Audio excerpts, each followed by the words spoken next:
Welcome to part 2, the much anticipated real estate and financial planning. Oh, yeah. This is Money Matters with Mike Hill and Casey Harding, my partner. We talk about all things wealth, investing, and financial futures, and hopefully how to prosper in a financial future.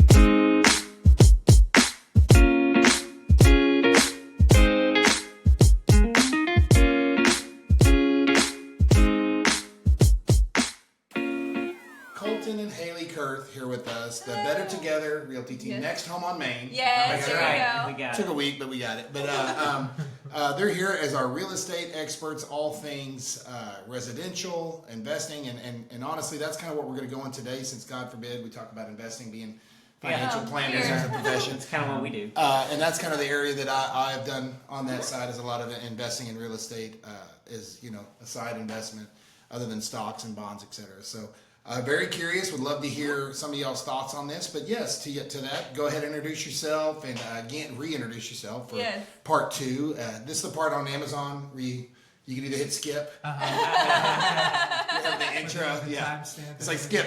I don't judge me because I'm watching 7 episodes in a row. I don't need a review. I don't need a recap. And yes, I'm still watching. Yes, I'm still watching. God, you such judge me, Netflix. Yes. Anyway, Well, I'm Colton, and this is Haley, and we have been in real estate for, I guess, you 12 years, me 6. We own a property management company, work with a lot of investors, a lot of clients that are doing both the investment side and the just living in their property, which is also an investment, but For sure. not primarily in that way. We love property, we love the area. Yeah, it's been great. It has. well, Casey, I wanted to see if you could go ahead and I'm going to let him ask a couple of questions. I looked last week. I didn't let him ask a lot, so I want to get Casey more involved since I'm way back here in the corner, just kind of relax. But I'm going to let Casey kind of take a question too, because I definitely have some questions, but also some personal stories with real estate here in the area. Some investments great, some not so great. Anyway, go ahead, Casey. So, I get a lot of clients that come in and go, hey, I want to invest in real estate, or I want to do something in regards to that being a part of my financial plan. And so what are the things that y'all would say as, realtors in that world that they would need to know before they would jump into that? Well, I think the first thing would just be really understanding where that person really understanding where they're at, right? If you're coming in and you're looking for a quick in and out, make some cash, then okay, maybe there is a flip that you can find, right? But primarily the ones that we do a lot of deals, a lot of work with, are going to be buying and holding for a long-term situation. They're looking for the cash flow. Yeah. And they're looking for maybe a piece of that retirement in the future, being able to have a house that's fully paid off, that they're able to get that cash flow from.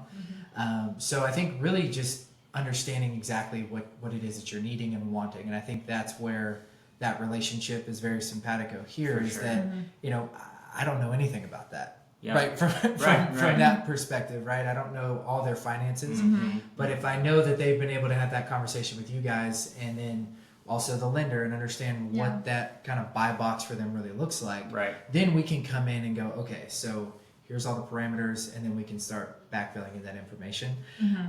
I think primarily what you're looking for is something that has been built pretty recent, or at least been taken care of in the more recent time. One of the things we've run into in a lot of these homes is, prior to, it was the early 80s, late 70s, early 80s, they were still using cast iron plumbing, right? Okay. The amount of times you can go into a property and say it gets missed on an inspection that there was cast iron in the slab. Well, it's kind of a ticking time bomb as to whether or not that thing's eventually going to Deteriorate. literally collapse in Yeah. on itself. And now we got to dig tunnels and pull pipe, and money's going out the window. And suddenly this wonderful investment property that was supposed to cash flow you and lead you into early retirement Yeah, right. Yeah. is now getting you further and It's further the away money from the pit, goal. yeah. Exactly. Hey, we got a great house. Only downside is it got an outhouse. Yeah. Exactly. It's cheap though. Yeah, so I think, really just understanding exactly what that buy box looks for you, Yeah. and then also making sure that you've got somebody in the deal with you that's helping you make sure that you are checking off all these really important details. Yeah. Yeah, and you said cash flow, and yes, it is. But the first couple of years, I mean, unless it's one. Okay, I have 2 points in my head at the same time. I'm sorry, but one is we have gotten so many more new construction properties that you're managing. Oh, wow. Like Okay. people Really? are That's insane. buying the property. Mhm. I mean, right now, what can you get from a builder? Everything. Yeah. And so they're buying the property, go ahead and making it an investment property, and you're managing multiple new builds right Yeah. now, which is really great on the management side because you're able to then use all those warranties if something is happening. Mhm. And so that one is a different perspective on it, but you have a lot of this Yeah. going on, Yeah. which helps a ton. And then all of the older ones that are like way old, it was a great price, and sure, we'll totally be fine to fix all the things, and now we're like selling them off and we're Man, buying other stuff. And I got a personal on that is just, and this is a plug, but it isn't really supposed to be. I mean, they didn't know I was going to say this, but I had a rental property in Waxahachie, got a real good deal on it. They had ruined the carpet so bad that the sellers before me had put tile throughout the entire house. It was that bad. So I was like, but it was a really good price, bought it. And a nurse moved in, single mom, all the things. Well, she was having some health issues, and I didn't have a property manager. And you kind of know where I'm going with this. And it'd be 1 month I can't make rent. And I'm like, I'm not going to kick. I'm Yeah, I'm yeah. not, Ebenezer Scrooge over here saying, kick out. I'm like, do what you can when you can, and then. Yep. Then One thing leads to another. One thing led to another, and then the yard was growing up this high, and I'm just like, oh my gosh, what do I do? So, thank God she's sweet. We worked with her, found her another place, helped her out there. But then once she moved out, we're like, okay. And man, and I did have a property manager, so I would have saw the credit check and all the things. And man, I was apprehensive, greedy, whatever you would call it. I was like, I can do it myself. I can go because I get people all the time that say that. And once I got a property manager.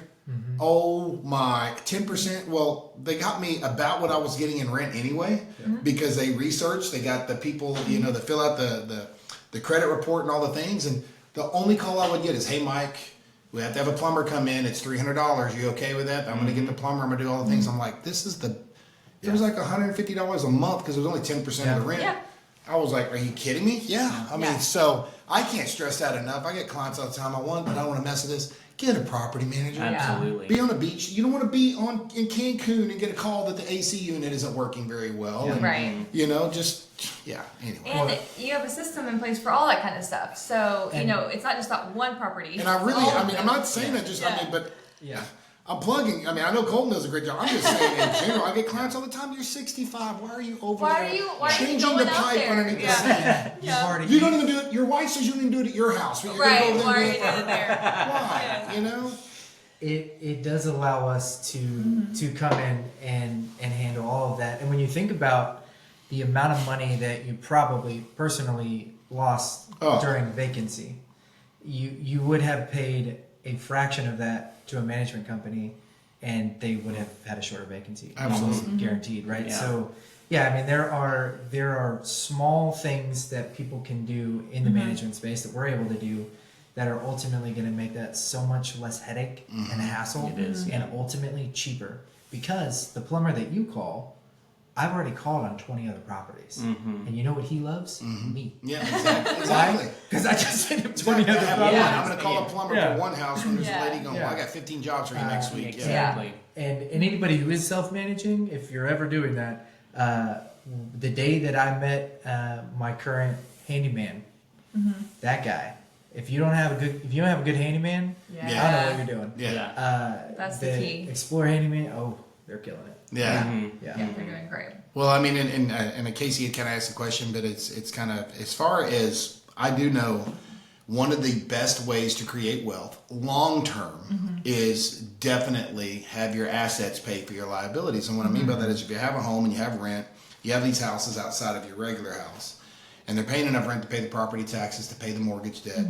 And I get people, well, I'm not getting a lot after all that. Yes, you are, because you're using the bank's money after 20, 25 years at 3%, whatever the inflation is on the house. Your $30,000 down payment on that house is going to be a $300,000, $400,000 paid off Yes. now mortgage for retirement. You have 4 or 5 of those, and I don't want to jump into that, but you could refinance, pull money out, which I've had clients do, and that's a loan, so it's not taxable. Take that 40 to 50,000 equity out of that house 5 to 10 years later. Go buy another rental property.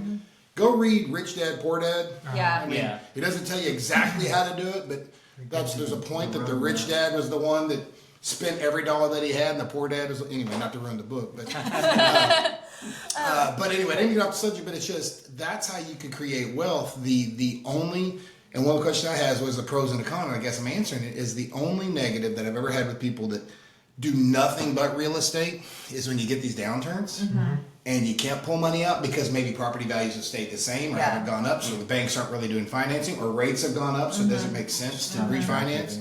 You're kind of locked in. Now you're in your cash poor, what is it, all hat, no cap? I mean, you're cash poor, property rich, which isn't a bad thing necessarily.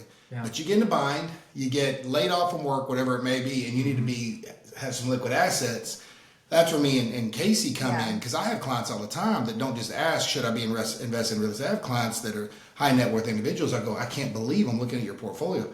Why don't you have any real estate? Yeah. Right. I would have real estate just because of the tax benefits that you get from the real estate. Anyway, didn't mean to jump. Well, it's a balancing act, right? Like you can't just have only real estate or only stocks or whatever it is. Like, and that's why you have advisors, and then that's why they connect you with people that are helping you balance all of that with that whole goal in mind, not just let's go buy 4 investment properties today. And to your point, and thank you for saying it, that you might not make it so much today. It's a long game. As long as you are breaking even, getting a little bit in there, the property is in good condition, so you're not having to spend a ton of money. Let that start working for you. And I think in both of our professions, so we deal with a lot. Majority of our clients are 50 and older. Okay, in retirement age or older.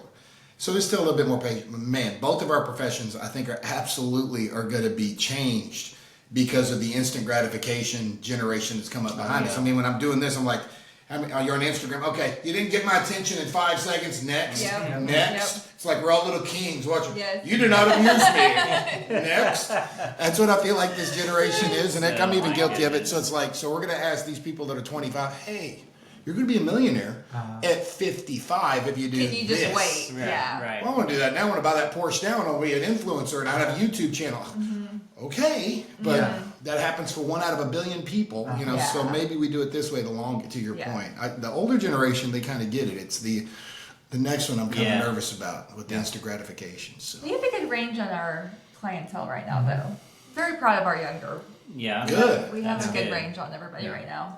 And it's a small sample size. Go ahead. Well, I was just going to say, Haley was saying, just make sure it's like breaking even, slightly cash flow positive. Is there where you would say this is probably a good investment if we can be at cash flow positive of X amount? So there might be a more standard rule of thumb. I would prefer to see a minimum of at least a couple $100. Yeah. That can be set aside, that in a couple of months you've got maybe $1,000 or a couple $1,000 that you can look to as, the AC's got to be serviced, or this thing's got to be fixed. The idea would be that you would never have to take money from your actual savings account or bank account and go in and do something to a property. Okay. Now, when they're getting started on that, how much should they probably keep in their bank that's specifically for that rental? Oh, I see. I would say it's a different question. Yeah. I would love to see at least a month or 2 of actual mortgage payment. Yeah. Great. Because the upside too. You're not saying anything that I don't tell my clients, but that's why we didn't have this before. You're the expert. I'm just He's like check. My thing really is that we never want to be in a position where they're stretched too thin. Yeah. Right. Something stupid happens and now there's nobody paying that rent and now or a mortgage and now we've got a real problem. Yeah. Because of the way we're set up, we're protected in a minimum of a month out from the person stopping the payment. Yeah. Right. So, and thankfully, because property rights are what they are in Texas, we can actually get somebody evicted or removed from that property within 30-35 days, provided that the gist of the piece isn't crazy backed up. Sure. Yeah. But generally speaking, a couple of months is a good rule of thumb. Perfect. Yeah. Okay. Good question. Yeah, great question. I just kind of got off track there. I was thinking of something else to ask, and now I'm like, okay, great. We got that. That was great. I love that side of it. So, okay, with the rental property, and one of the things I can't go into detail on because of compliance reasons, but I can at least mention it, and I know y'all know how to do it. If you have rental property, one of the things, first question I ask is, I know how we'll answer, and I hope I'm not putting you on the spot. How would you own a rental property, and what kind of title or what kind of name would you suggest to clients that they own rental property? I would put it in an LLC. Okay, I didn't mean we're not. Yeah. None of us are attorneys here Yeah. or CPAs, but that's what I was going with. Is- Definitely not an attorney. And in my own personal preference, and this may be overkill, but every time I owned a property, I would form an LLC and have one property in each LLC for liability purposes. Yes, it's $450 or whatever, and you got to file tax on it, but it's so worth it because if somebody falls down on this property, they can't sue all the other four that are inside that limited liability corporation. So we've gone over LLCs before Yeah. in some of our podcasts, but I can't stress that enough. I get clients, well, I'll just get an umbrella policy, but then. Yeah. If you have $2 million in net worth, they can attach every bit of your net worth on somebody that built a picket fence wrong and fell Right. down, or a cast iron pipe exploded in the middle of the thing. Yeah. So, Well, I think it's the same on our business. We have two brokerages. Colton is the broker of property management. Yeah. I am the broker of the real estate brokerage. So it's the same kind of thing. and it is separate. And I mean, it's separate. this and house so- rent over here has no effect on this house Yeah. rent over here. And if you're starting with that and you're just kind of like, oh, I have 3 properties, but I never put them in the LLC, just get your investment properties into their own one and keep your your primary resident separate, and then start building out those. Like, And- you don't have to go open up 7 today. Let's just start it. Right. And I know we do the numbers all the time, and it drives people nuts, but we're numbers guys. And it just, all the time, people always say, well, I bought it for $300,000. And I sold it for $350, and I forget, that it was covered by rent and all that kind of stuff. And well, I made $50,000 in 5 years. No, you made $50,000 on Plus- a $60,000 down payment. Yes. It baffles my mind. Yeah. How many times I get that from very educated people? Well, I made $50,000 in a you did, but you made an 80% return. You made a 90% Yeah. return in 5 years. And oh, by the way, and this is what I was going with part 2. Learn all you can about this if you own rental property and you want to sell it. Learn what a 1031 exchange is. Yes. Learn it, know it, own it, all the things. Find you a qualified intermediary. It's a way of, just long story short, selling a property and exchanging it into a new one without having to pay any capital gains taxes. Yes, I do not it's think huge. that loophole is used enough. I think I've had clients that have sold. I just had one last year, and it just sold he was 80 years old, couldn't manage the 100 acres anymore, Yeah. sold his property, paid the capital gains taxes. I told his son what I would have done is either 1031 exchange it into 4 or 5 different properties or something like that, or you could do 3 at a time. But or if he would have, when he passed away, the stepped up cost basis goes up to the. If y'all could have just paid your dad the rent of wherever he wanted to live, Right. Yeah. that would have just paid for the mortgage or the taxes on the place and all that. And then when he died, y'all would have paid no tax on Yeah. it. His dad sold the place for multi-millions, paid over $1 million in capital gains taxes, Wow. and he died 4 years later. Yeah. And one conversation, one Yes. 1031. $1 million. That's all it would have taken. And that's all it is. It's just pushing paperwork. paper around and Yeah, and so for us, that's a question that we're asking up front because, a couple of years ago, I was running down the hallway here, Mike, I need help with the 1031. The deal's gonna blow up, and I need you to save it, and you did, and it all worked out great, and we got it done very quickly because we have the right connections. yeah, I but remember Yes. I mean, that was a day. I was crying running down the Stressed. hallway. because that is Yeah, stressful. it 'Cause, I mean, was. I will say Yeah. that the IRS gives you that tax exemption or Yeah. that tax deferral, for lack of Right. a better word, but. Yeah. They have, it's 180 days. They don't care if it lands No, on a it Sunday. is- Oh, it's Yeah. today's Yeah. Christmas. You better close it today. And it was. Remember, it was in December. But Yeah. but that's one of our questions whenever we're talking to people. What do you want to do with this property? Yeah. And I know that you're thinking, well, I want to buy it. I want to make money on it, and I don't care what's going to happen in 5 years, 10 years. Life happens every day. Yep. So if we are Yep. having those conversations today about, well, if we do this in the future, a 1031 could be something you do with this property, and we start planting that seed early on in the process. Because then it's 3 years, 5 years, and they're going, "Hey, what was that thing you said again that Yeah. would help us with taxes?" Right. And I had a client on. I don't know if I should say this because I don't know how tax savvy or if it was okay tax wise. But again, I'm not CPA, and I'm not gonna say the client's name so he can get in trouble later. But he exchanged one of his rental properties. This was genius into another rental property, of course. But he had $200,000 left over and exchanged that into an RV. Because the IRS, they allow you to use houseboats and sometimes RVs as rental property. Oh, And yeah. So That's a big deal. I was right like, so now. you bought your RV tax free? Yeah. Okay. I mean, Hey, we're just saying be he doesn't live in creative Midlothian, about how I you do promise. it. He's around here. I'm gonna get hit by a bat while I'm going out to my truck, But I think it was legal and been audited yet, so not on wood. Yeah, So that's awesome. Well, going back to the LLC and where would you put them? I think the biggest thing is you're constantly trying to put problems in between and as Yeah. far away from you and your clients as you possibly can. Right. Right? And so having somebody with the 1031 exchange knowledge that's going to be able to say, hey, you should take that money and go here, here, and here, and you're going to save yourself $1 million is crazy not to. 100%. Right. Yes. And on the flip side, you know, if you're not, people don't understand that the Texas Property Code exists for a reason. Yeah. And if you aren't rekeying after every tenant, you're potentially liable for a lot of money if something bad were to happen at that property. The whole reason that the code exists is because at some point something bad happened to Yeah. somebody and it cost somebody a bucket of money and now it's there. And if you don't follow it, things could fall apart in the end and you get hosed. Interesting. Yeah. Yeah. And so, I mean, literally down to the smoke detectors not being over the age Okay, of great. 10 Now I'm years. gonna be looking around. You're at least not even 10 years old, so you're okay. Yeah. I mean, there even the window locks. I mean, there are these small, minute details that if they're not taken care of on the property management side, you could be wasting Yeah. a lot of money. And on the 1031 tax side, I mean, you're talking about millions in some Yeah. cases. Yeah. So And people seek out advisors for that. They're asking you the best way for their money. Yeah. And they're asking Colton, please deal with that so I don't have to. Go check a couple of boxes so that I don't have to Yeah. worry about it. I don't need. A lot of times we're like, I don't even care what it says, just take care of it. Yeah. And, Right. and that's the only, and I'm getting off again. Sorry, Kate. Again, Yeah. because I know you taught this class, but that's where I get off a little bit separate from Dave Ramsey. Dave Ramsey's teachings, which I love. I love a lot of things that he does, and he's really good for couples trying to start out or that are in Get out of financial debt, debt. yeah. And I love his biblical principles. Love all of it. But I don't. The one thing I don't like is he says get rid of all debt. I do think there are such things as good debt. Leverage is good if it's paying. If the asset is self-servicing. Yes.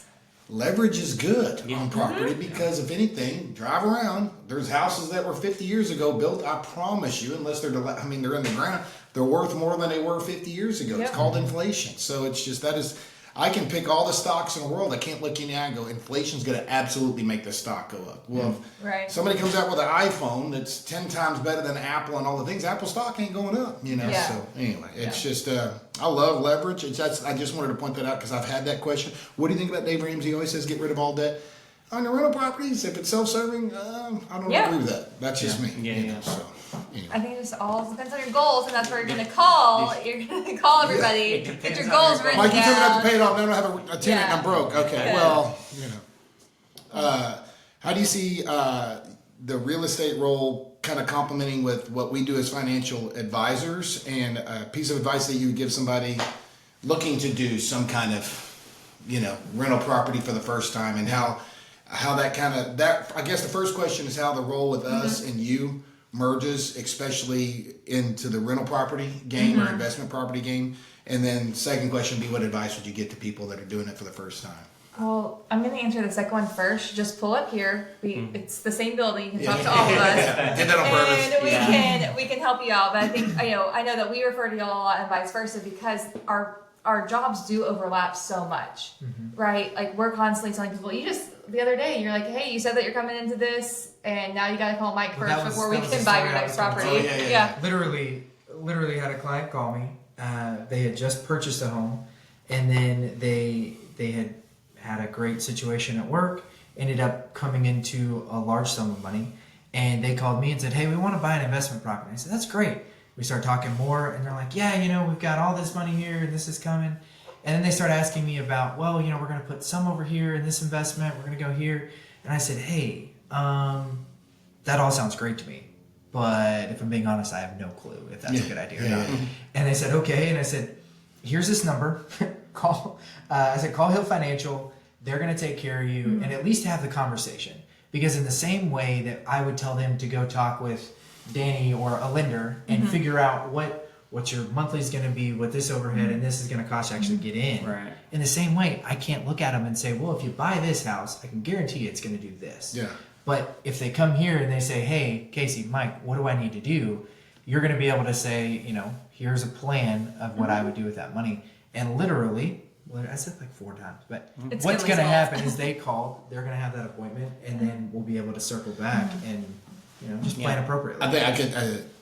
Casey, I think combined together, we've had over 40 something years of financial planning experience. And that's, Right. I will tell you, I do that all the time. Like, look, I don't know the answer. I'm not going to lie to you. Yeah. But I promise you, I know somebody that does. In Yep. 28 years of doing this, I've run into accountants, CPAs, attorneys, real estate agents, somebody Yeah. I Yeah, trust has it. that will know Yeah. the answer to this. Yeah, So- for sure. So. Yeah, but they really do play hand in hand, and I mean, if you're not, I've said it a lot of times, so I'm sorry, but you have to know the goal. And if we know the goal, then your pieces can get placed right, our pieces can get God, that placed sounds right, so familiar. and Yeah. we can, and we It can get is, to yeah. the end, you know. But and a lot of times people just want to be like, well, I got all of this, let's just put the whole thing into the next property. I'm like, hold on. If you can do 20%, if you have more, let's call them and let's see where else we can put it, because you don't want it all in one spot all the time. Well, especially So they when really you do go hand in realize hand. that 25% down is going to be usually like your best break point, Right. like on that interest rate. And so after that, then it's just a dollars and cents game, and more likely than not, taking the rest of that money and putting it over in some sort of investment or whatever is going to end up much better off in the long run. So And it's and we're getting, I don't get the subject because of time, but that's the Yeah. hardest thing that took for me to realize 10 years ago when I started dabbling in commercial property. I was like, it's 3,000 square feet. I mean, it's about the same price residential. Oh, no, Mike. No. It's Yeah. about $100 more per square foot. It's a What? whole different game. People don't even sleep there. How could it be more? This is crazy. It's a different game. So Yep. that was, you got to kind of get expectation. That was me. I was like, I want 3 or 4 commercial properties. People don't sleep there. The electricity's only on 8 hours a day. It's great. Right. Yeah.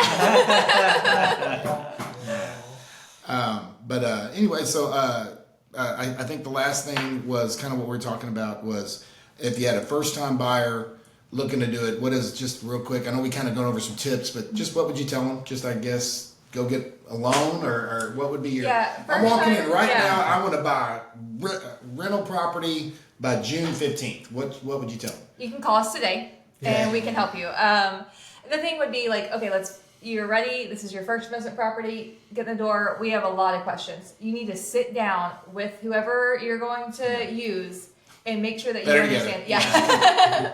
But you need to come sit down. Yeah. We'll put it right here for you.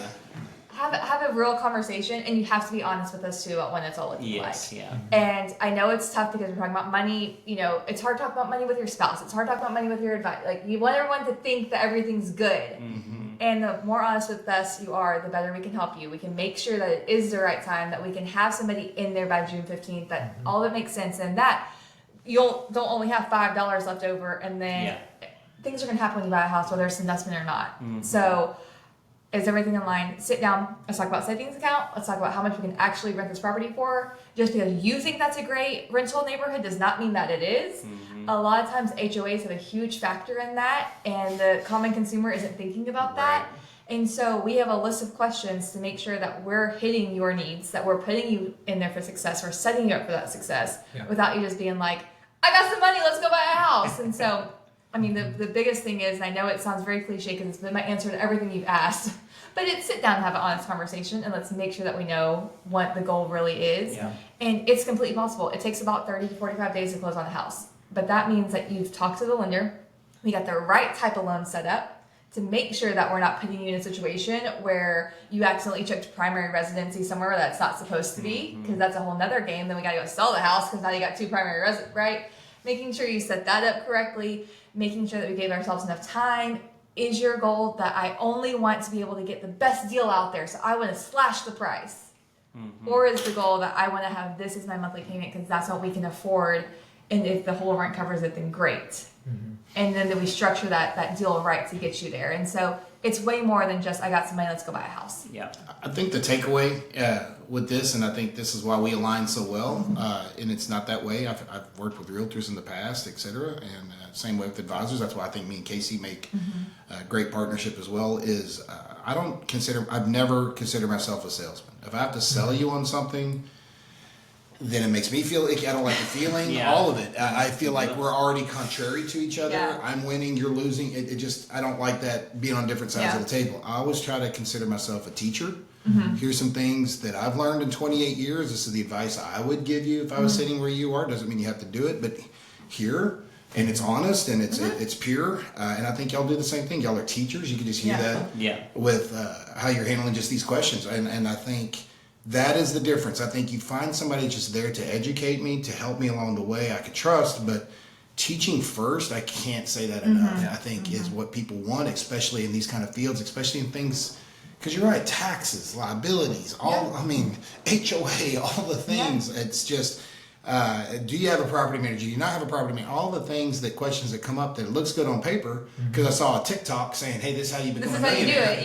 Yeah. But, you know, at the end of the day, there's a lot of other loopholes that you haven't looked at. So I just wanted to thank Haley and Colton again for being on Money Matters with Casey and Talkie Mike Hill. But I think it was a very good segment. I'd love to see what the viewers, please leave comments. I'd love to see what y'all's views and viewpoints are on these 2-part series. We're not having a 3rd part unless it gets that popular. Maybe we'll do that. But I just wanted to thank y'all. The phone number and everything will be right here for Better Together. You need investment property, you need a property manager. These are the guys to call. I can't say enough about them. So, Casey, any closing thoughts? No, I think that was great. It's super helpful, and just kind of letting people know what it takes to get started. And so, thank you guys for Thank your input. y'all. Always fun. Thank you so much. Awesome.